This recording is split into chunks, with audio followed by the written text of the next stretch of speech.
I think some people don't like me very much, and some people like me a whole lot. And there's almost nobody who's undecided.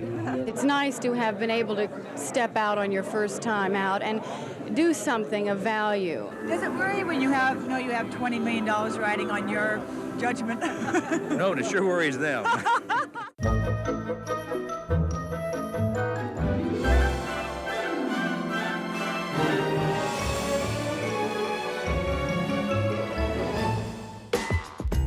In 1980, CNN debuted as international turmoil dominated the headlines with a U.S. Olympic boycott and the Iranian hostage crisis.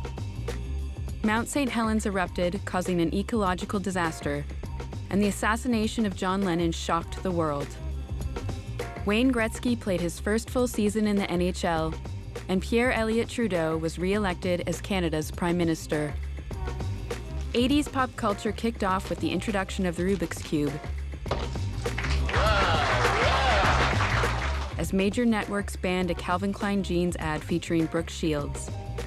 In Hollywood, comedy was king. 9 to 5 and Private Benjamin made audiences laugh while also taking aim at gender inequality in the workplace.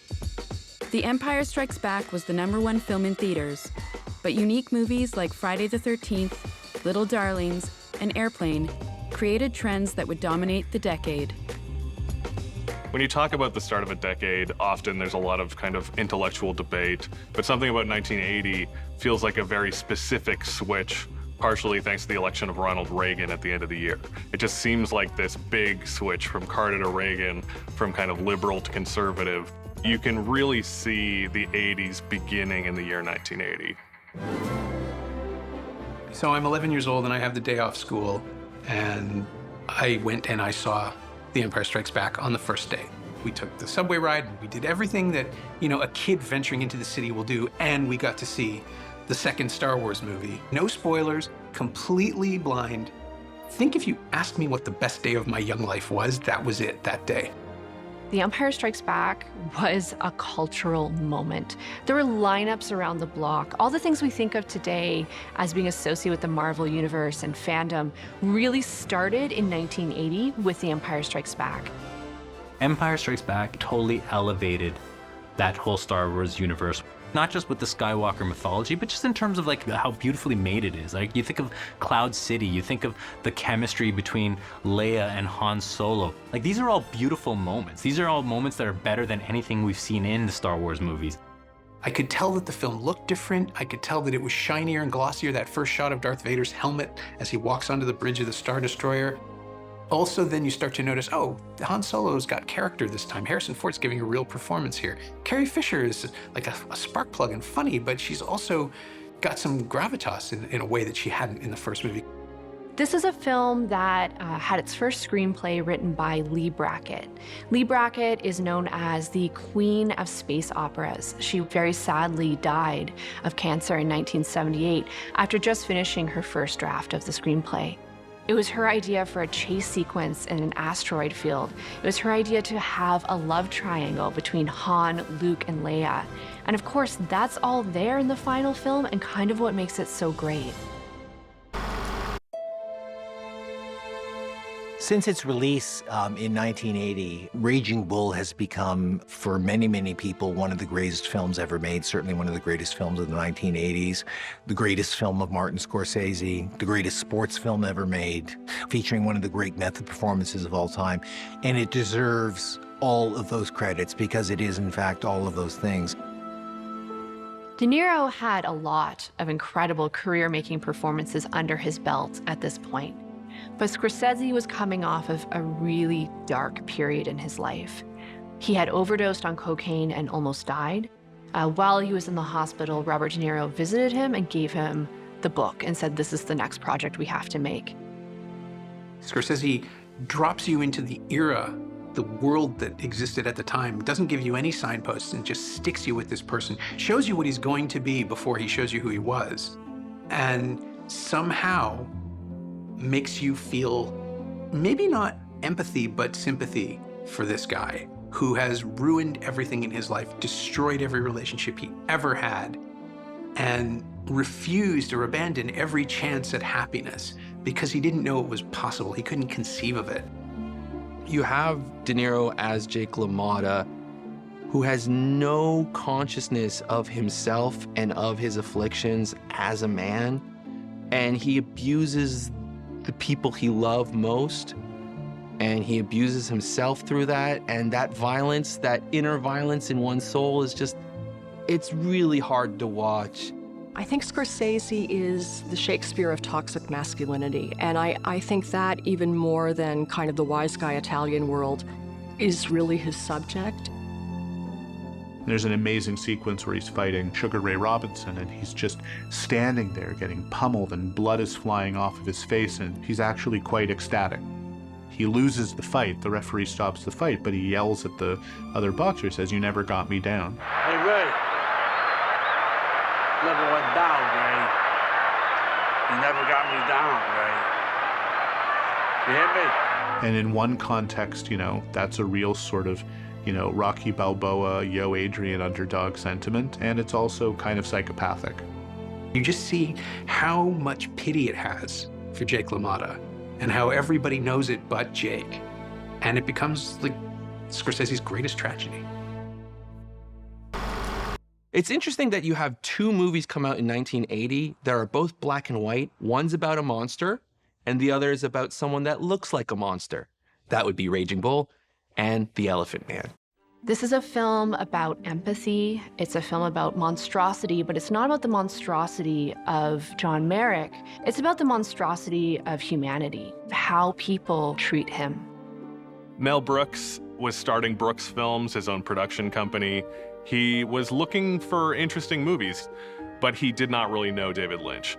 David Lynch said he was incredibly nervous because they told him, you know, Mel Brooks demands to see Eraserhead before he hires you for this movie. Even David Lynch is like, well, I guess I didn't get this job. But Mel Brooks apparently burst out of the screening room, hugged David Lynch and said, "You're a madman, I love you, let's make Elephant Man." Sir Anthony Hopkins plays the Dr. Frederick Treves, the real-life doctor who documented John Merrick's case. And of course, John Hurt, in this incredible prosthetic makeup, is John Merrick, AKA the Elephant Man. Lynch takes a lot of the visual cues and styles of the monster movie and inverts them. There's a scene early in the film where John Hurt's John Merrick is alone in his room, and you have a nurse coming up the stairs, and we haven't seen him yet.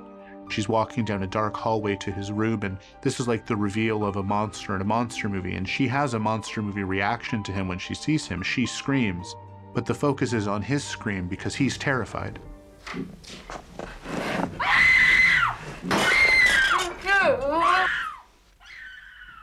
Excuse me. He's terrified of her, and even if he's not consciously aware of it, he's terrified of his effect on her. And if you look at the visual language of the movie after that, it changes, and John Hurt is completely normalized after that. The camera's not hiding him anymore. It's not creeping around corners to see him anymore. He's not being put on display. He's just our protagonist, and he's our window on the world. And the only thing more amazing about the fact that he made the movie the way he did was that people embraced it. It was only after Elephant Man that David Lynch made Dune. And if he hadn't made Dune, we would have never gotten Blue Velvet. So Elephant Man is a movie that works, but to me it's also a film that I always think about as, this is a film that David Lynch needed to make. And if he hadn't, whew, it would have been a completely different world.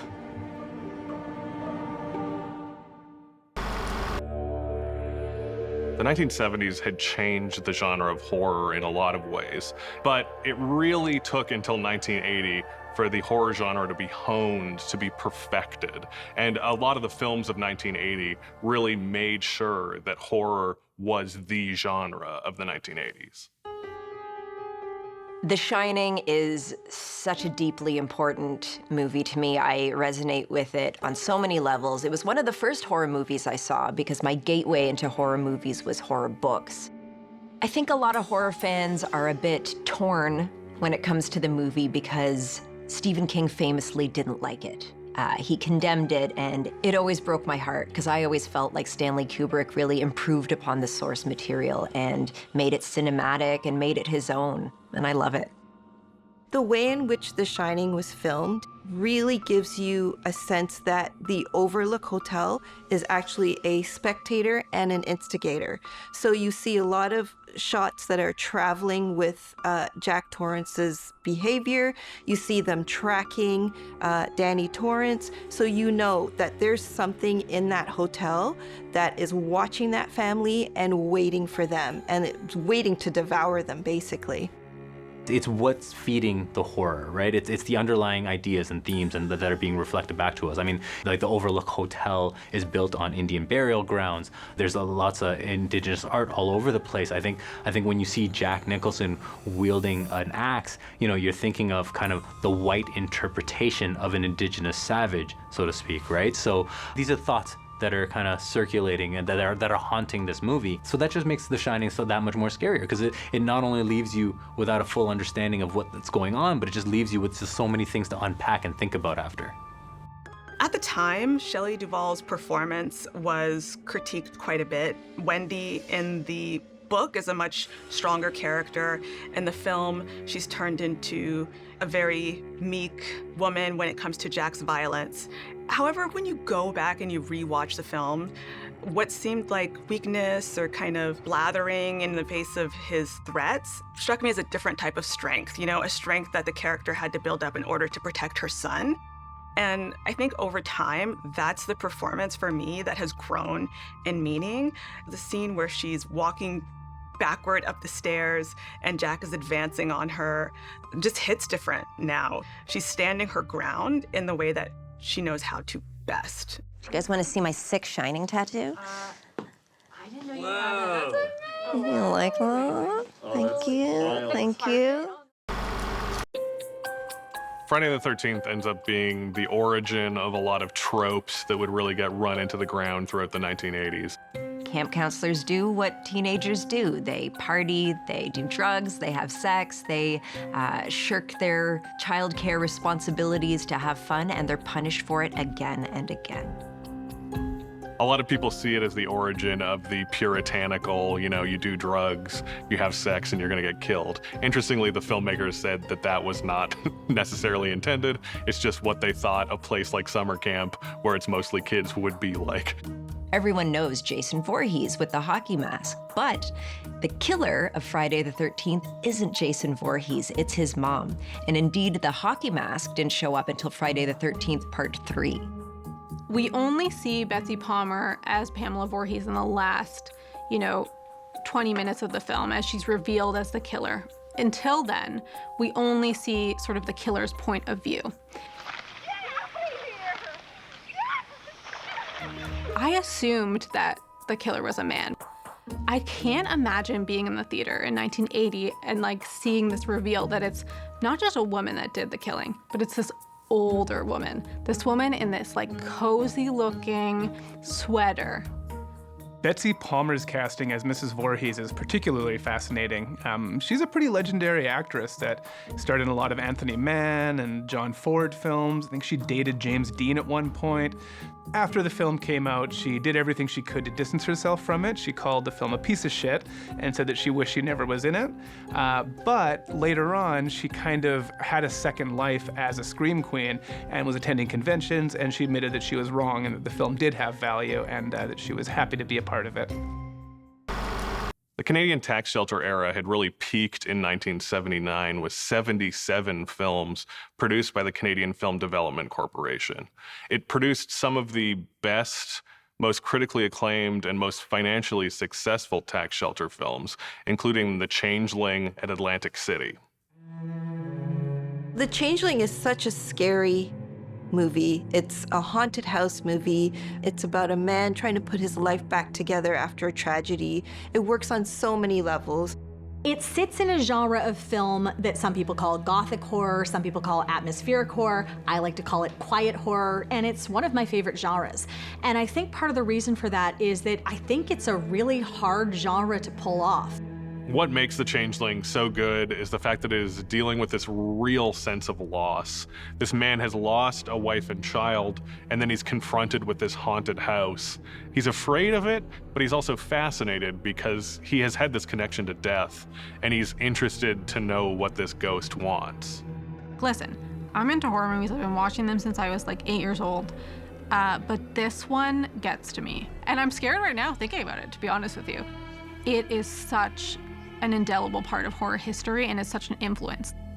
The Changeling contains scenes that just burn themselves into your mind forever. I'm thinking the wheelchair hurtling down the hallway, the little bouncy ball coming down the stairs. All of that is unforgettably creepy in this gothic haunted house mystery. I think one of its great strengths is actually in the audio. You've got this character recording the sounds that he's hearing echoing through the house.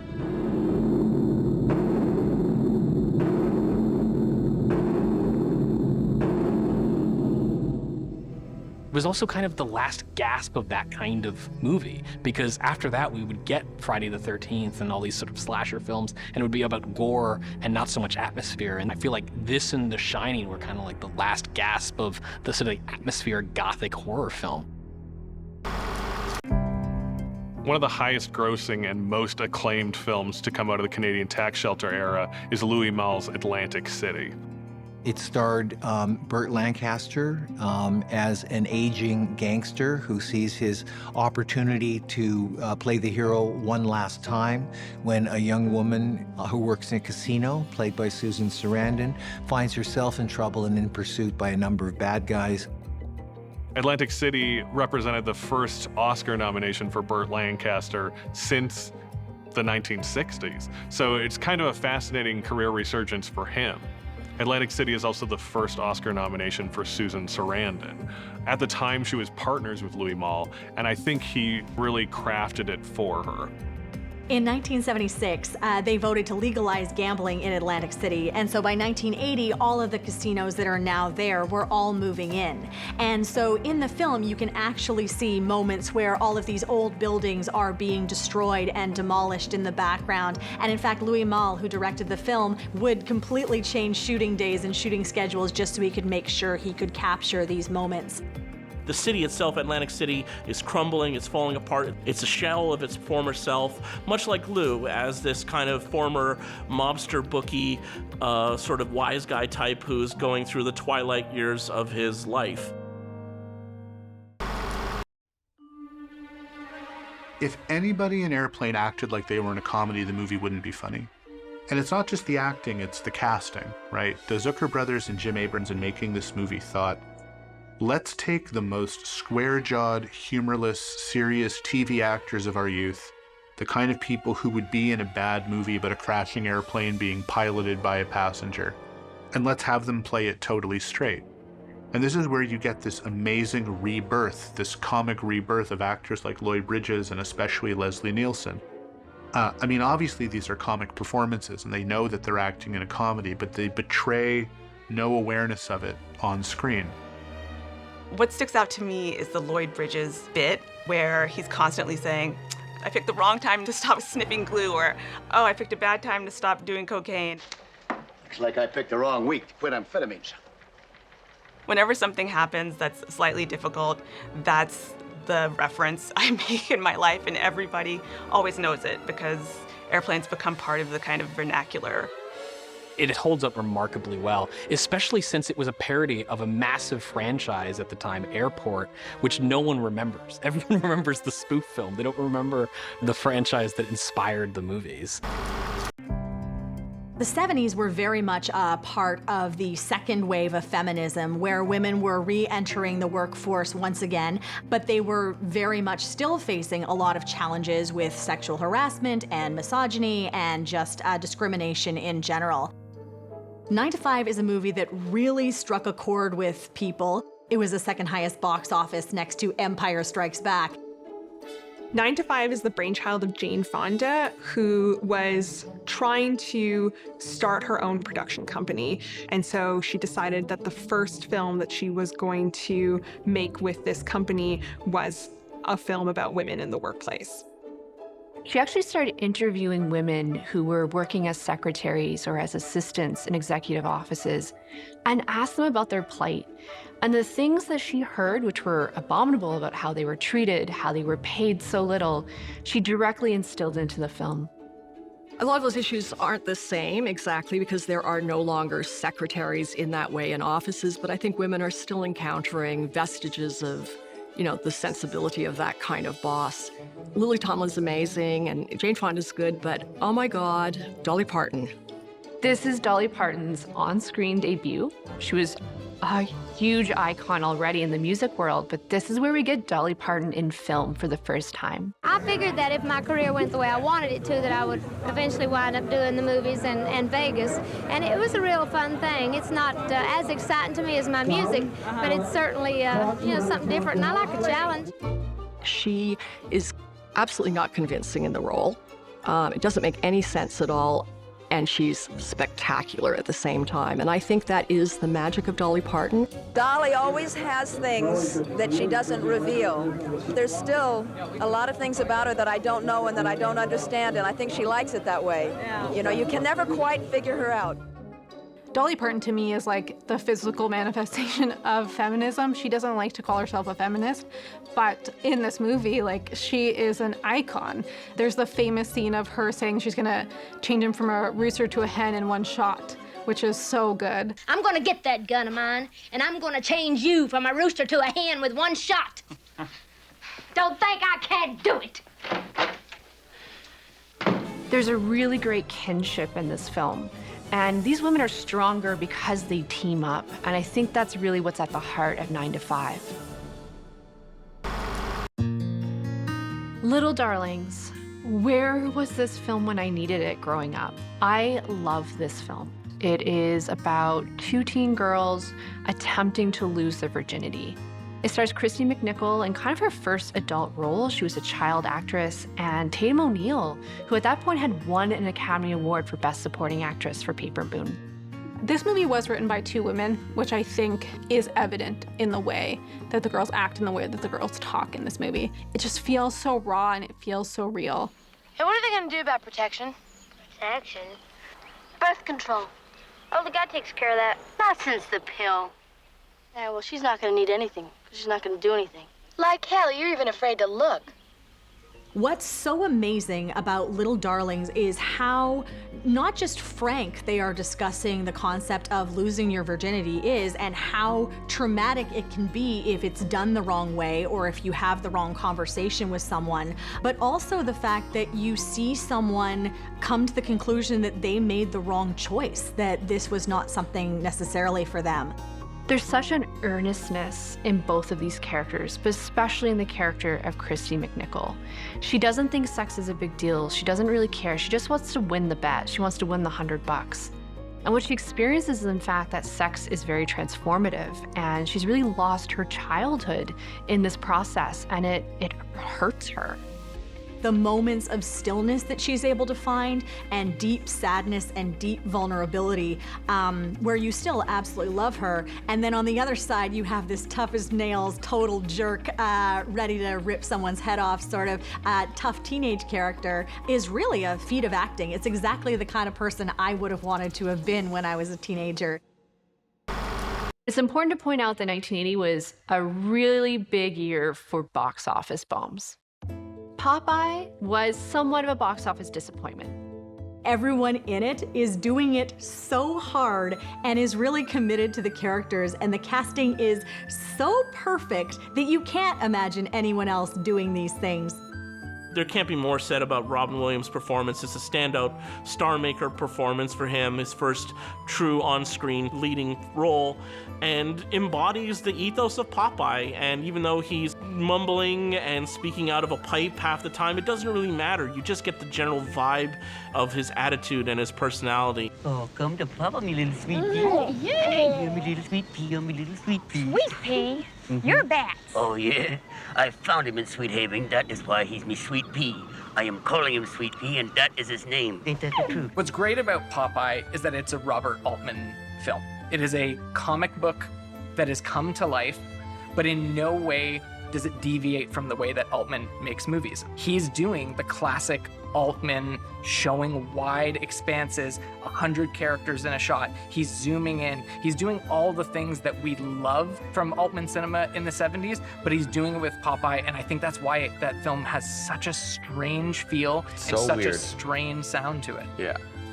The massive failure of Popeye, I think, actually contributed to Robert Altman remaining an interesting director for the rest of his career. Having the rug pulled out from under him so hard meant that he had to kind of go back to the wood shop and think about what kind of filmmaker he wanted to be.